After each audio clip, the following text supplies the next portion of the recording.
Iglesia Evangélica Nacional Presbiteriana de Guatemala presentan un espacio de enseñanza bíblica. Oramos porque este tiempo sea de edificación para su vida. Buenos días, mis hermanos y mis hermanas. De nuevo es un gusto saludarlos y estar en este canal para predicar la palabra del Señor. Mi nombre es Jenner Miranda Calderón. Ya muchos de ustedes me van conociendo a través de este canal 27.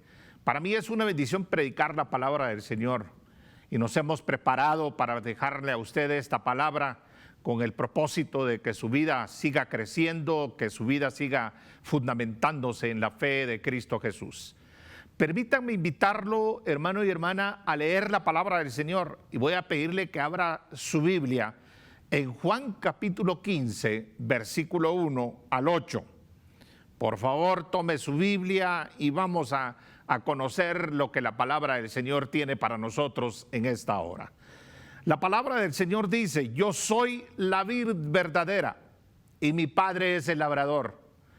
Todo pámpano que en mí no lleva fruto lo quitará, y todo aquel que lleva fruto lo limpiará para que lleve más fruto. Ya vosotros estáis limpios por la palabra que os he hablado. Permaneced en mí y yo en vosotros. Como el pámpano no puede llevar fruto por sí mismo si no permanece en la vid, así tampoco vosotros si no permanecéis en mí.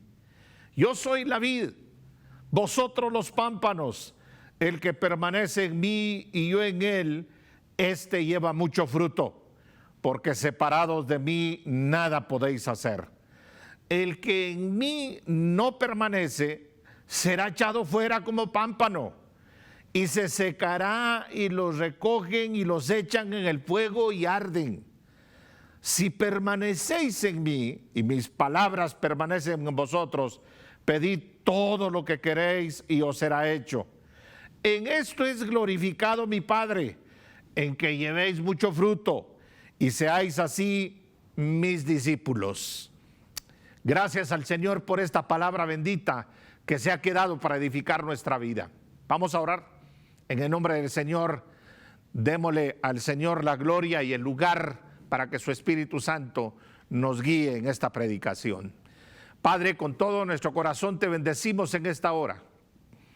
Te damos a ti la gloria, te damos a ti la honra, porque nos has llamado a proclamar tu evangelio, porque nos has llamado a predicar tu palabra. Permítenos, Señor, que los dichos de mi boca y la meditación de mi corazón sean de bendición y edificación para el pueblo tuyo.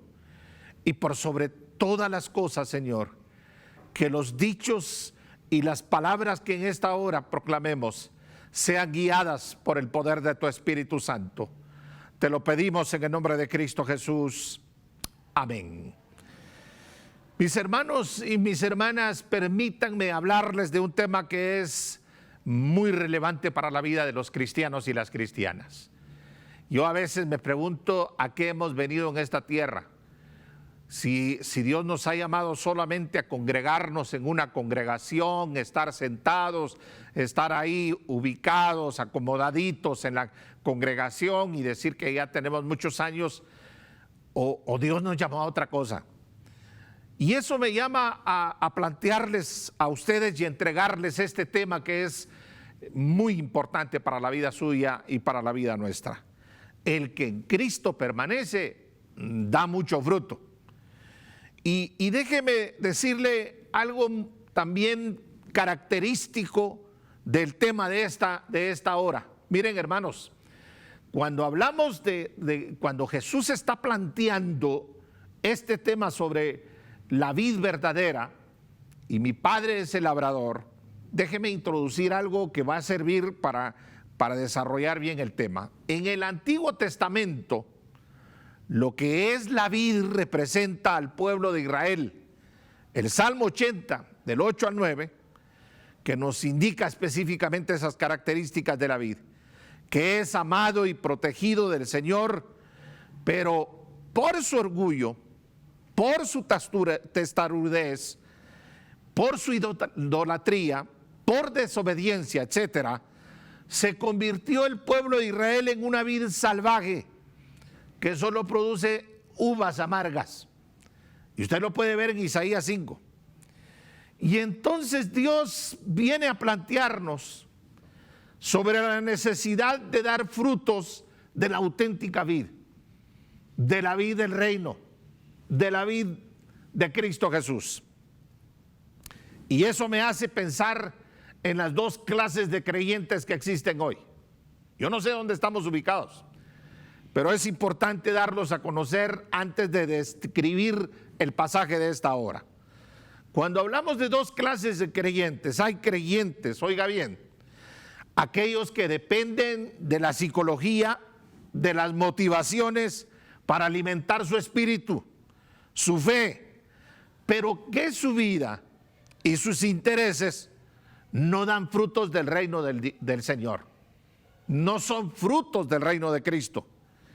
Es más, déjeme decirle que hay Biblias que están orientadas hacia esta postura, y hay Biblias incluso muy específicas con temas de la prosperidad, y hay Biblias que hablan desde un positivismo, una filosofía que se ha metido mucho dentro del pensamiento cristiano.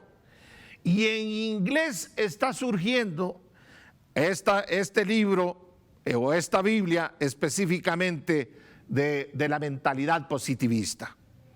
Nunca se me olvida cuando yo empecé a crecer en la fe y empecé a leer cualquier clase de libro, porque lo que quería era alimentar mi espíritu. Y uno de los libros que leí fue sobre Og Mandino, y me lo leí bastantes veces. Y por cierto que tienen algunas cosas muy relevantes para animar al ser humano y para llevar al ser humano a ser un ser humano grande, entre comillas. Y lo segundo, hermanos, pensando en la segunda clase de cristianos, están los discípulos y discípulas de Cristo, que se alimentan de la fuente que es Cristo y su palabra, y que dan fruto del reino. No dependen de motivaciones manipuladoras, sino que tienen una relación permanente, profunda con el Cristo de la gloria, y que dan frutos del reino. Entonces, hay que hacer la diferencia. Una cosa son los frutos de un creyente, entre comillas, que ha crecido por libros motivacionales, etcétera, y otra cosa son los frutos de los creyentes que tienen una relación permanente con Cristo Jesús. Y es ahí donde entonces Cristo tiene que trabajar con sus discípulos y anticipar este tema para la cristiandad, para sus hijos, para sus discípulos, para todos los que creemos en Cristo Jesús. Y por eso voy a predicar específicamente del texto de versículo 5, cuando dice: yo soy la vid, vosotros los pámpanos, el que permanece en mí y yo en él, este lleva mucho fruto, porque separados de mí nada podéis hacer. Empecemos armando este planteamiento del Señor que nos habla de que el que en Cristo permanece da mucho fruto. Y aquí viene entonces lo primero, hermanos, a plantear sobre Jesús como la vid verdadera. En el versículo 1, ahí aparece Jesús diciendo: yo soy la vid verdadera, uniéndose al versículo 5. Y esto, hermanos, en la horticultura, la vid es una planta trepadora de tronco retorcido, con renuevo o ramas tiernas y largas, que van esos renuevos extendiéndose para producir frutos, para producir las uvas. A mí me encantan las uvas, me gusta ir a comprar uvas porque me encanta comer las uvas.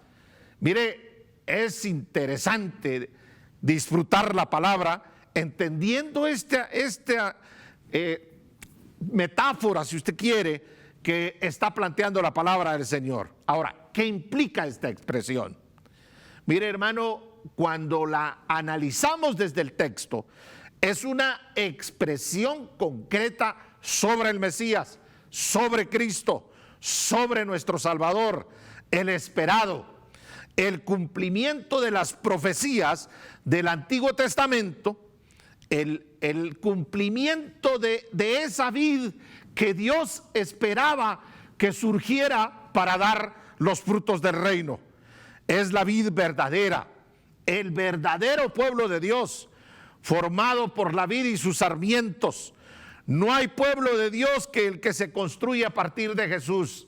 Si no está metido, oiga bien, en la vid, no puede llamarse pueblo de Dios. Con esta alegoría Jesús afirma que Él es la verdadera vid. Ya explicamos en la introducción que la vid en el Antiguo Testamento era el pueblo de Israel. Y hay gente que se equivoca, que sigue creyendo que el pueblo de Israel es la vid hoy. Mire, el verdadero pueblo de Dios ya no es Israel, sino la comunidad que Él fundó en medio del mundo para expandirse.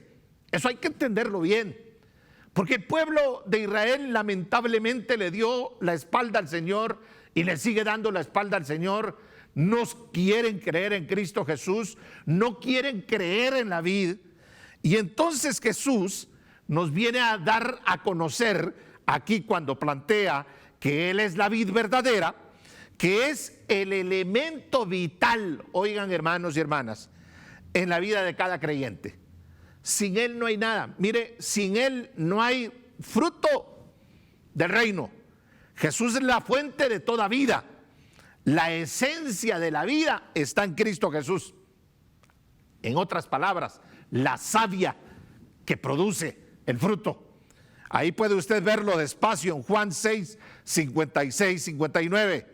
La existencia, oiga esto, e identidad de la comunidad de Cristo no depende de instituciones, no depende de pastores, no depende de grupos musicales, no depende de movimientos religiosos, sino de la pura cepa, de la savia de Cristo Jesús, la vid, la que nos hace producir los frutos del reino.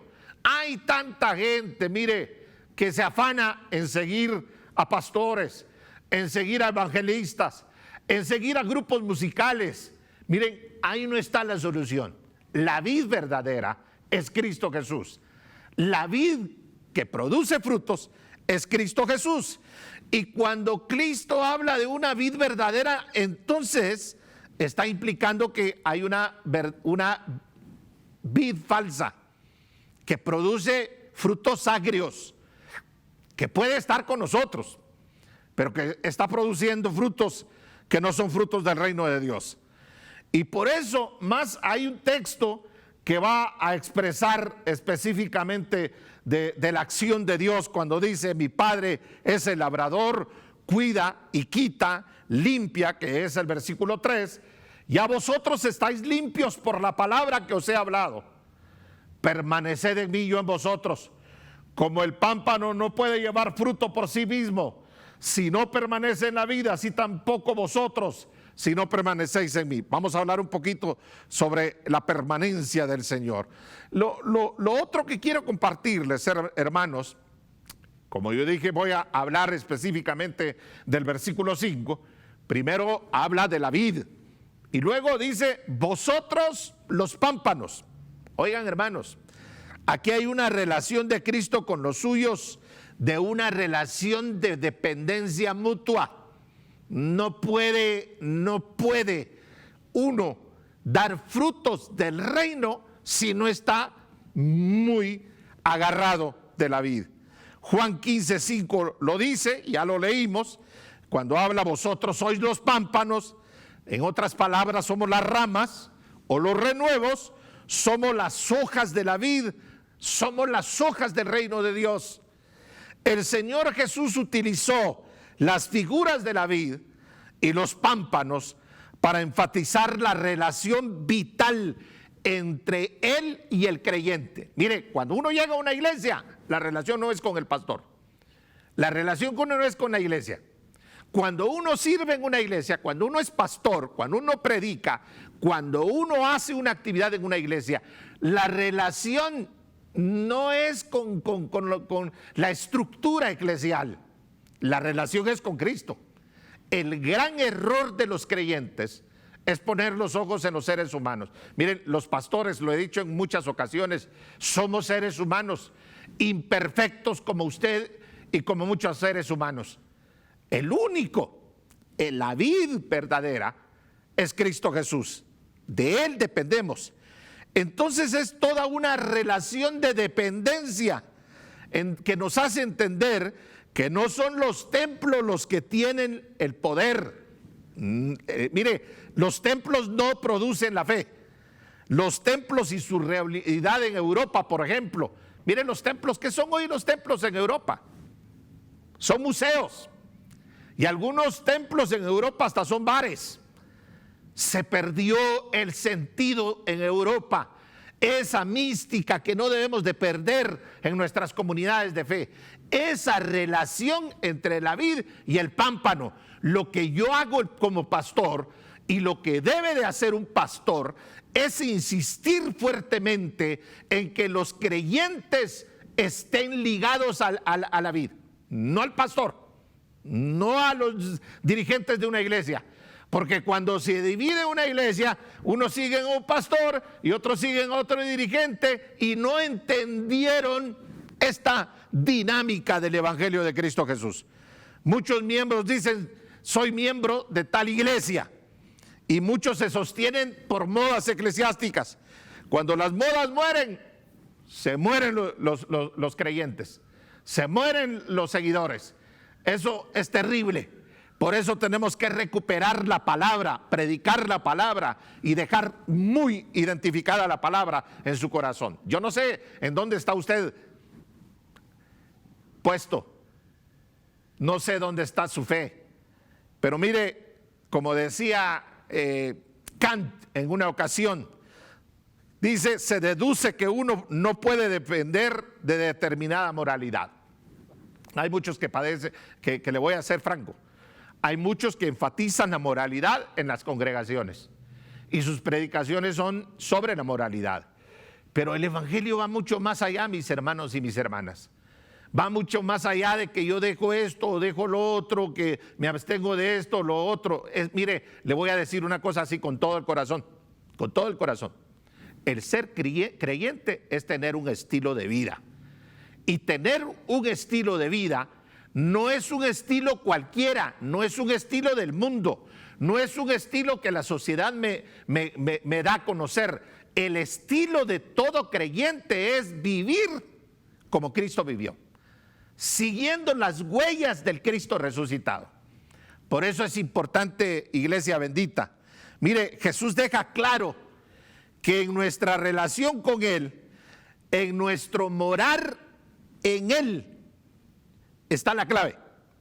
El cristiano encuentra fuerza y propósito solo a través de una relación personal con Cristo. Si usted no tiene relación personal con Cristo, perdone, aunque conozca a su pastor, aunque conozca a su iglesia, aunque conozca a todos los miembros de su iglesia, mire, usted se equivocó.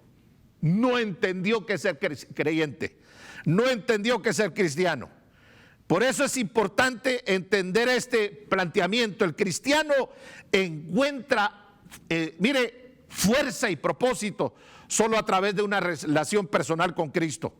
Usted no mire cómo anda su hermano, cómo anda su hermana. Por eso, mire, cuando hay hermanos que se fijan en fulano, que se fijan en mengano, que se fijan en los problemas de la iglesia, mire, el creyente genuino, el que tiene permanencia con Cristo, su relación es profunda con Cristo Jesús y nada lo mueve de esa relación. Usted no mire cómo actúa su papá, su mamá, su abuelita, su hermano o su hermana. Aquí la relación es con Cristo. El éxito de su vida está en permanecer en Cristo. Y lo digo así categóricamente, el éxito de todo cristiano está en su permanencia con Cristo. La iglesia está siempre tentada a mirar a otro lugar. La iglesia cae en la trampa de la política. La iglesia cae en la trampa de las filosofías. La iglesia cae en la trampa de los tecnicismos. Buscamos fuerzas en otras prioridades y nos olvidamos que la fuerza nuestra nos la da el Cristo de la gloria, nos la da Cristo Jesús. Miren, hermanos, el que tiene a Cristo tiene fuerza. La fuerza no la dan amuletos evangélicos, la fuerza no la dan chantajes religiosos. Que mire que yo le tengo este pañuelo que tiene poder, o que este aceite tiene poder. Eso no es cierto, hermanos. Mire, no hay amuletos evangélicos. El único que tiene poder para cambiar la vida de todo creyente es Cristo Jesús. Si Cristo no cambió su vida, usted necesita de nuevo nacer, encontrarse con Jesús, disfrutar a Jesús. No hay nada más hermoso, y se lo digo con todo el corazón, no hay nada más hermoso que habernos encontrado con Cristo y depender de Cristo Jesús. Por eso es importante plantear lo siguiente: solo la permanencia en Cristo, iglesia, nos lleva a dar frutos. Por eso dice aquí, oigan lo que dice el texto. Vamos para ser un poco exegéticos en el asunto. Cuando dice yo soy la vid, vosotros los pámpanos, el que permanece en mí, ojo con eso, el que permanece en mí, no dice en el pastor, no dice en la iglesia, no dice en el grupo de alabanza. Mire, hay jóvenes, y lo voy a decir porque esto pasa en todas las iglesias, hay jóvenes que tocan y no cantan. Y yo digo, ¿cómo están ejecutando los instrumentos y no están alabando al Señor? No puede ser, están desubicados. Le voy a decir una cosa, y esto lo hablo en términos generales. Todo lo que usted hace es para la gloria del Señor. Todo lo que se hace en una comunidad creyente es para la gloria del Señor. Y por eso hay que permanecer en Cristo para disfrutarlo. Si yo lustro zapatos en el nombre del Señor, lo voy a hacer porque estoy permaneciendo en Cristo Jesús. Si yo voy a limpiar bancas, porque le voy a decir que yo no nací primero pastor, nací siendo diácono, y cuando tuve la oportunidad de lavar baños en la iglesia donde yo nací, lo hice con gozo, porque estaba sirviendo al Señor. Por eso es importante, iglesia bendita, en el nombre del Señor. Miren lo que sigue diciendo: el que permanece en mí y yo en él, este lleva mucho fruto. Ojo, iglesia, cómo necesita el mundo de los frutos del reino. Fruto personal, dependencia y nueva vida en Cristo, para poder decir, como decía el apóstol Pablo, ya no vivo yo, mas vive Cristo en mí. Hay tantas cosas que podemos hablar de los frutos. ¿Cuáles son los frutos? Yo lo voy a plantear en tres dimensiones, así rapidito. La primera dimensión es el servicio en la comunidad creyente. ¿Qué hago en la comunidad creyente? Porque cuando llego a una comunidad creyente, soy parte de la comunidad creyente, y estoy para amar a la comunidad creyente, y estoy para servir a la comunidad creyente, y en lo que tenga que servir en la comunidad creyente, en lo que tenga que servir en mi iglesia, lo voy a hacer con gusto, de acuerdo a los dones que el Señor me ha dado. Segundo, es el servicio a la sociedad. Mire, no solo servimos a Dios ahí en la iglesia. ¿Sabe qué decía Calvino? Que el mundo es el teatro de Dios, donde se manifiesta la gloria de Dios. Y nosotros hemos encerrado servir a Cristo en las cuatro paredes. Nosotros servimos a Cristo con lo que hacemos en el mundo, lo que hacemos en la sociedad, y de una manera especial lo que hacemos con los necesitados, con la gente más necesitada de este mundo. Este es un tema más profundo, pero voy rapidito con esto. Y en tercer lugar, es el servicio que yo tengo en cuanto a mí mismo.